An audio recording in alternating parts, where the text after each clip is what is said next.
The sun was shining brightly over the bustling city, casting a warm glow on the vibrant parade unfolding down Main Street.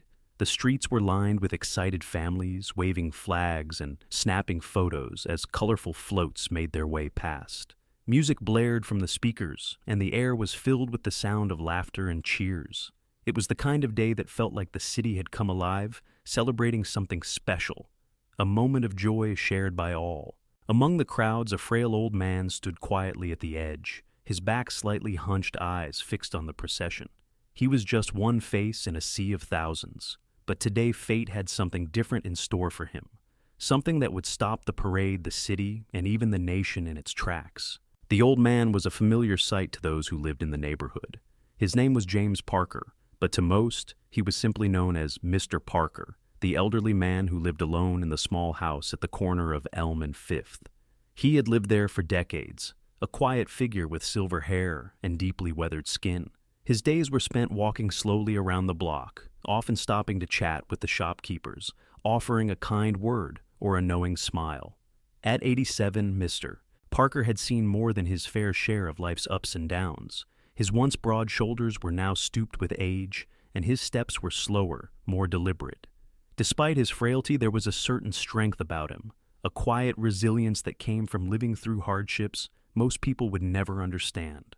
On this day, as the parade passed by, he stood on the sidelines leaning on his cane, looking content, as though this simple moment of watching the festivities was all he needed. Little did he know his life was about to change in a way no one could have anticipated. As the parade continued, the excitement in the air grew palpable.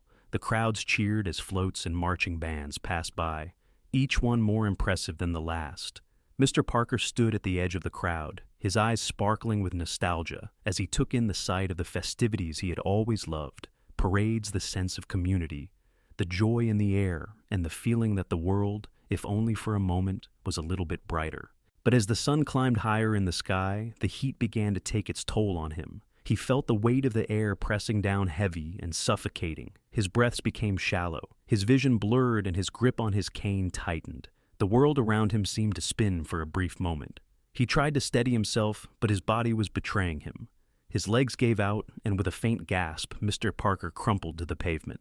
The crowd around him gasped, some people stopping in their tracks to look at the elderly man who had fallen. But the parade was in full swing, and the sounds of celebration drowned out the quiet murmur of concern. A few people rushed to his side, but they weren't medical professionals, just concerned citizens who didn't know how to help. The paramedics who were stationed nearby for the event barely noticed the commotion. With the parade taking center stage, they were focused on the more urgent matters at hand, ensuring that nothing interrupted the festivities. Mr. Parker lay on the ground, struggling to stay conscious. He could hear the faint sounds of the parade in the distance, but it was growing harder and harder to stay awake. The bustling crowd seemed to move past him without a second glance, oblivious to his struggle. It was a moment of vulnerability, and yet in the midst of it all, no one seemed to notice. No one, that is, except for one person. As Mr. Parker lay on the pavement, his frail body trembling with each shallow breath, the paramedics continued to go about their duties, completely oblivious to the situation unfolding just a few feet away. Their eyes were fixed firmly on the parade route, scanning the crowd for any signs of trouble related to the event, yet the elderly man who had collapsed was not their concern. They had been trained to handle emergencies, but today their focus was elsewhere on the parade, the celebration, the spectacle. The paramedics stationed in the thick of the crowd had been watching the event with detached professionalism. They were there to ensure that nothing went wrong, to be ready for any emergency that might arise during the festivities. But Mr. Parker, an elderly man who had fainted in the middle of the parade, was not their priority. They saw his fall, but in the grand scheme of things, it was just another minor inconvenience, a small glitch in the otherwise flawless event. No one was rushing to him. No one was even moving towards him. The distant sound of marching bands and the cheer of the crowd drowned out any thoughts of Mr. Parker's distress. One of the paramedics briefly glanced in his direction, but the moment was fleeting. The thought that an elderly man might be in need of medical attention was brushed aside almost immediately. The parade, with its colorful floats and smiling faces, was the main event. The paramedics had their orders, and their orders did not include diverting their attention to someone who seemed at first glance to be just another harmless casualty of the heat. "He's just an old man," one paramedic muttered under his breath, barely registering the significance of what he had just said. "He'll be fine." As the minutes passed, Mr. Parker's condition grew worse. His breath grew more labored, his skin pale and clammy. His hands trembling reached out for help, but no one was there to answer. He tried to call out, but his voice was weak, lost in the cacophony of the parade. The crowd around him had shifted, and he felt as if he were invisible. His mind began to fade in and out of consciousness, his body growing heavier, weighed down by the heat and his own frailty. The paramedics, however, continued their casual conversations, oblivious to the elderly man in distress. One of them adjusted the straps on their uniform, while another stretched and yawned. Their world was one of routine of minor incidents that didn't require much attention. To them, this was just another slow day at the parade, a day where nothing had gone wrong and everything was exactly how it was supposed to be. That is until the unexpected happened, and Mr. Parker's life would soon be in the hands of someone who cared. As the minutes ticked by, a sudden change rippled through the air. The atmosphere around the parade shifted, a hum of excitement, of anticipation. The crowd, already buzzing with energy, seemed to collectively hold its breath as the sound of sirens pierced through the festive chaos. It wasn't just any siren. This was the unmistakable signal that the president's motorcade was on its way. The tone of the day had changed in an instant. The parade, which had been a celebration of local pride and community, was now charged with a new level of intensity.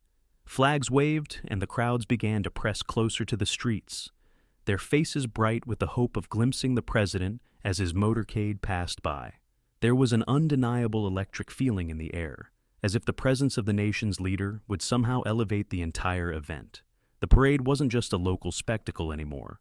It was a moment in history, a glimpse into the power and prestige that the president represented.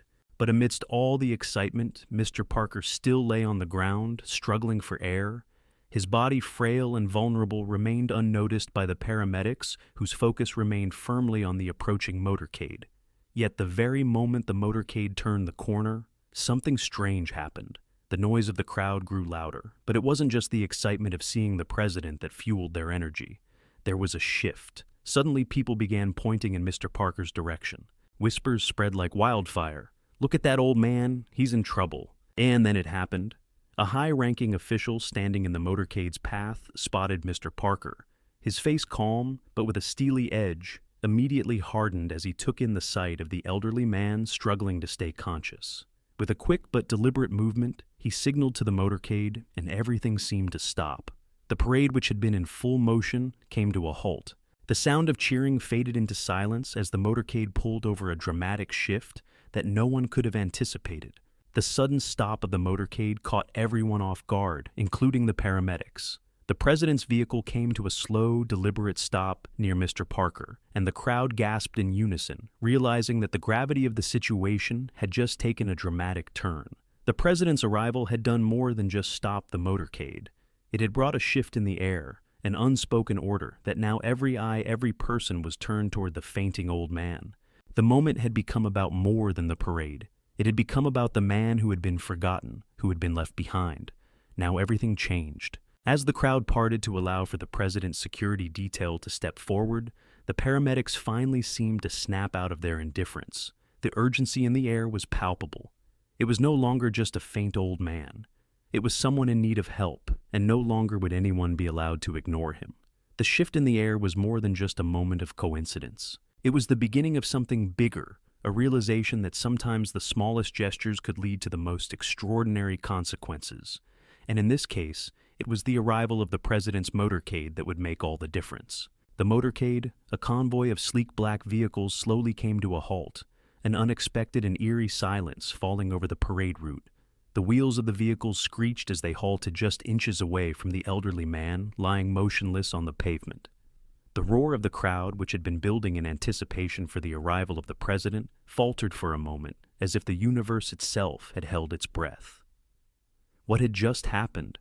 Why had the motorcade stopped so abruptly? A wave of confusion rippled through the crowd, as the line of cars, which had been moving with precise choreography, now stood still in an unusual and unprecedented delay. The police officers and Secret Service agents who had been diligently managing the perimeter exchanged looks of surprise and mild concern. Nothing about this was planned. Nothing about this was supposed to happen. The motorcade was on a strict schedule, yet it had come to a complete and deliberate standstill. From the back window of one of the black SUVs, a sharp-eyed observer could have noticed a slight but significant change in the president's face. He was calm, but his expression was one of focused determination. Without saying a word, he gestured subtly, signaling to his security team. There was an urgency now, a quiet recognition that something needed to be done, something bigger than the event at hand, something more important than the scheduled route. As the vehicles came to a stop, the crowd started to murmur. What was happening? Had something gone wrong? Was there a security threat? Questions bubbled up, but no answers were forthcoming. It wasn't just that the motorcade had stopped. It was that everything around it seemed to freeze, even the parade once flowing with music. Floats and cheers had now come to an unexpected halt. It was as if the world had stopped turning for just a moment. But the real question was, why had the motorcade stopped? What could possibly be important enough to make the president's procession, which represented the pinnacle of American leadership, halt in the middle of such a public event? The answer came soon enough. As the motorcade halted, a few high-ranking officials stepped out, scanning the area carefully. Their eyes darted across the crowd, and soon they were making their way toward Mr. Parker, the elderly man who had been ignored by the paramedics moments earlier. The scene was surreal. The most powerful people in the nation were suddenly concerned with this frail, fainting figure on the pavement. It was as though the president's team had detected something in the atmosphere that told them this was no ordinary parade. It was no coincidence that their attention had turned here. There was a deeper meaning behind this moment, one that couldn't be ignored. As the motorcade's officials converged around the old man, it became clear. The president's team had been briefed, and they knew exactly who Mr. Parker was. His history, his service, his role in the nation's past. All of it was now coming to light. The motorcade had not stopped for just any citizen. No, it had stopped for this man because his story mattered, his contribution mattered. His presence, though weak and frail, held a significance that could not be overlooked even by the highest offices of power in the nation. The moment was hushed, charged with anticipation. What had seemed like an accident, a random event, was now taking shape as something monumental. The halt of the motorcade was no mistake. It was a carefully orchestrated moment in time that was meant to change everything. And as the president's officials reached Mr. Parker, the realization began to dawn on the crowd. This was the kind of moment that could alter the course of an ordinary day and leave an unforgettable mark on history. The motorcade's mysterious halt wasn't just about stopping a parade. It was about stopping the world, for a second drawing attention to the man who had been forgotten, the man who had nearly slipped through the cracks of history. And in that instant, the entire nation would come to understand why this moment, more than any other, mattered. As the motorcade came to a complete stop, the crowd's confusion only deepened, but soon all eyes shifted toward a single unexpected figure, the president himself. While the president had never planned to personally intervene in the unfolding situation, the gravity of the moment seemed to demand it. The aides and Secret Service agents flanking him were stunned when the president, without hesitation, exited the vehicle, his expression calm but resolute. The air seemed to thicken with each step he took toward Mr. Parker, the elderly man who had collapsed earlier, unnoticed by the paramedics. The crowd stood in stunned silence, the usual roar of excitement quieting as they witnessed a rare and intimate moment. The president, surrounded by a sea of high-ranking officials, moved with purpose, cutting through the formalities of protocol in favor of something far more profound, personal involvement. He knelt beside Mr. Parker, gently resting a hand on his shoulder. The media cameras, normally focused on the parade spectacle or the grandeur of the event, shifted their attention entirely to this unexpected interaction. The president spoke softly to Mr. Parker, his voice just loud enough for those closest to hear. "Are you all right, sir?" His words weren't just a question. They carried a sense of deep concern, as if he had known this man for years, as if he understood the weight of his presence in that very moment. The shift in tone was unmistakable. Here was the president, known for his careful, often detached public persona, showing raw, genuine care for a person who, just moments ago, had been nothing more than an anonymous face in the crowd. The crowd, who had been waiting for the usual political spectacle, now found themselves in the midst of an unanticipated moment of human connection, one that transcended politics, status, and power. As the president knelt there, an aide quickly approached with a concerned look, but the president waved them off. This wasn't a moment for rushing or delegating. He needed to be here with this man, showing the nation that empathy and leadership weren't confined to speeches or promises. They were grounded in real human connection, especially in times of vulnerability. For a moment, it felt as if time itself had paused. The president's personal involvement in this moment was a signal to the nation that leadership wasn't just about making big decisions or delivering grand speeches. It was about showing up for the people, especially when they needed it most. The dignity of the office was not found solely in the authority of the president's words, but in the actions taken in moments of quiet crisis. As the president remained by Mr. Parker's side, a new layer of understanding unfolded for the crowd watching. They were witnessing the human side of the presidency, one that wasn't just concerned with national matters or policy, but with individual lives. The president's involvement was a demonstration of compassion that carried far more weight than any speech or policy initiative ever could. It was clear now this wasn't just about a parade or a political spectacle. This was a moment of personal connection that transcended the usual rituals of power. The president wasn't merely reacting to a situation. He was embracing it with his heart and mind, signaling that every citizen, regardless of age or status, deserved attention and respect. As the Secret Service agents and aides began to move into a protective circle around the president and Mr. Parker, the crowd shifted from silent awe to a quiet, powerful understanding. This was leadership in its most authentic form, personal, compassionate, and willing to put everything aside to make sure that someone in need wasn't left behind. And in that moment, the nation wasn't just watching a president. They were witnessing a human being. As the president remained by Mr. Parker's side, a hushed murmur spread through the crowd, a ripple of uncertainty. Who was this elderly man? Why had the president taken such an interest in him? The questions buzzed in the air as the scene unfolded. Then, just as the crowd began to speculate, the unthinkable happened. A voice from within the crowd.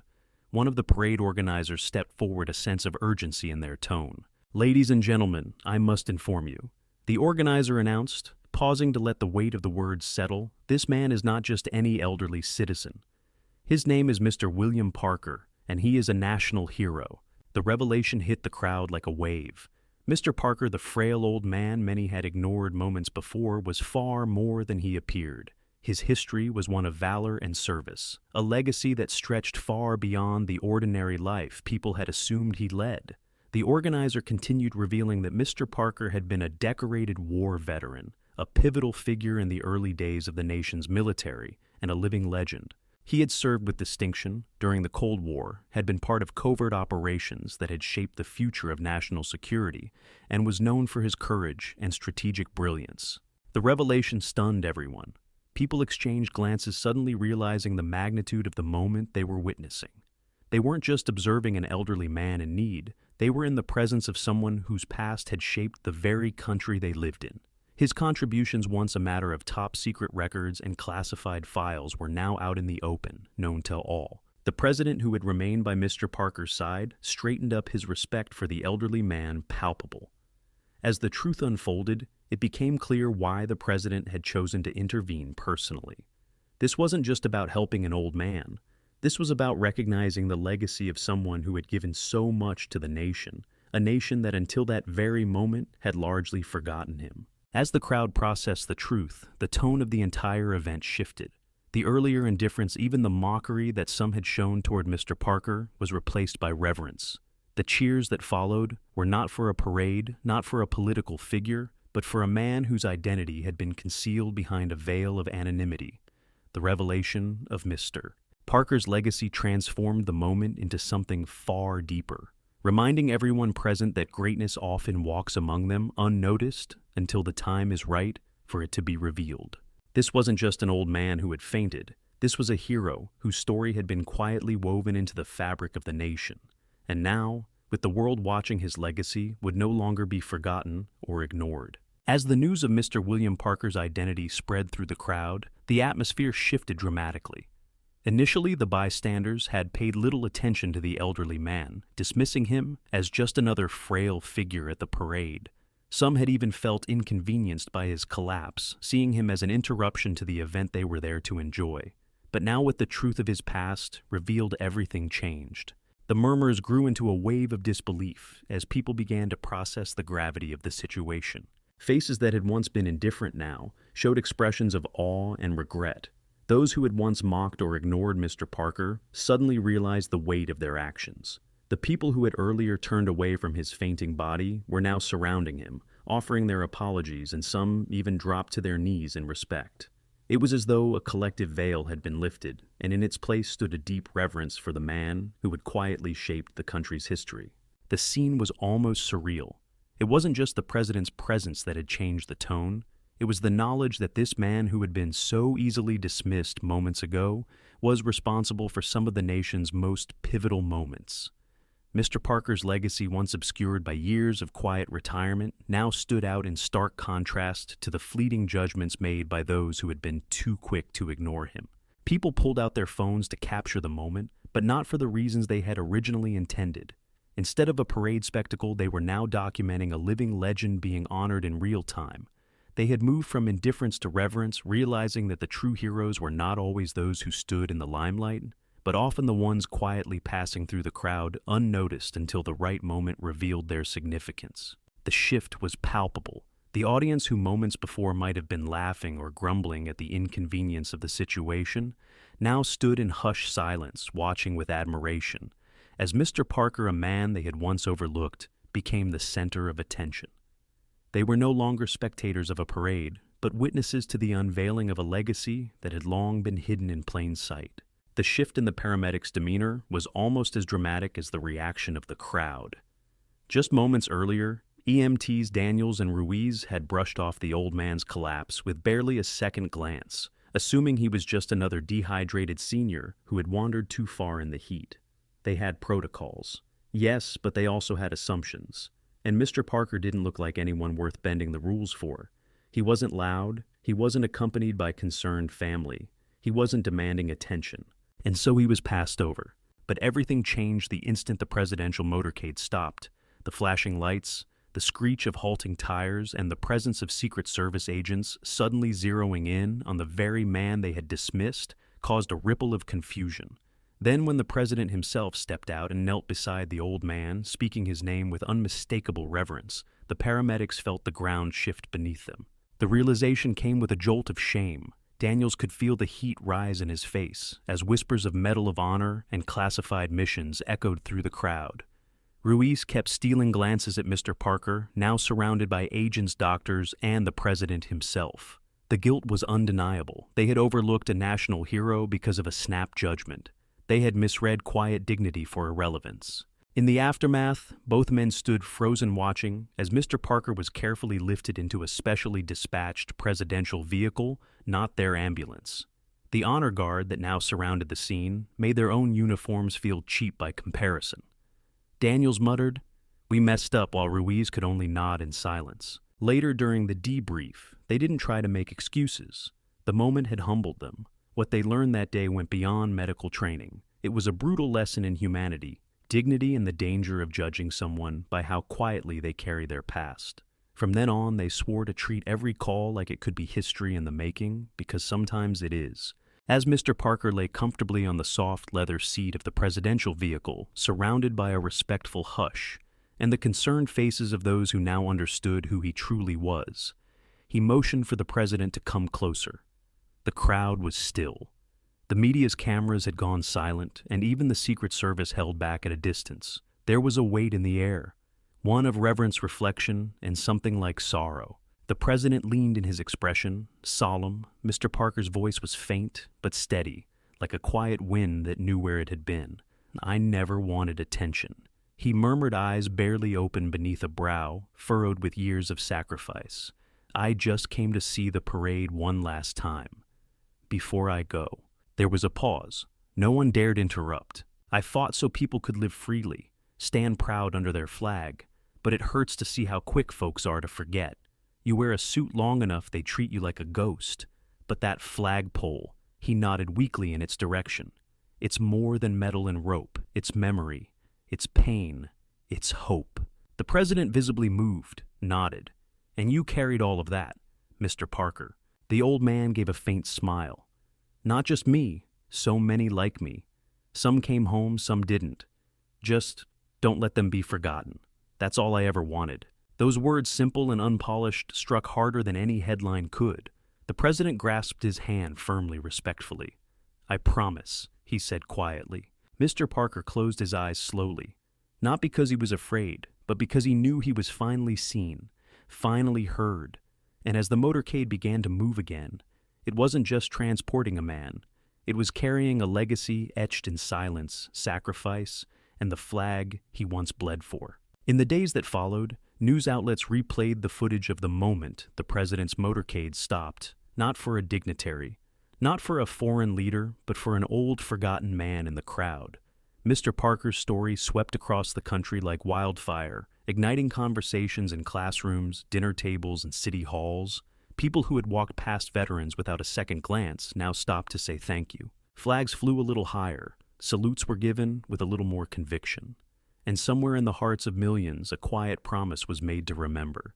Not just the names in textbooks or the statues in parks, but the living, breathing legacies that still walk among us. That day at the parade became more than a spectacle. It became a reminder that sometimes a nation's soul is reflected not in grand gestures, but in the quiet honor given to those who gave everything.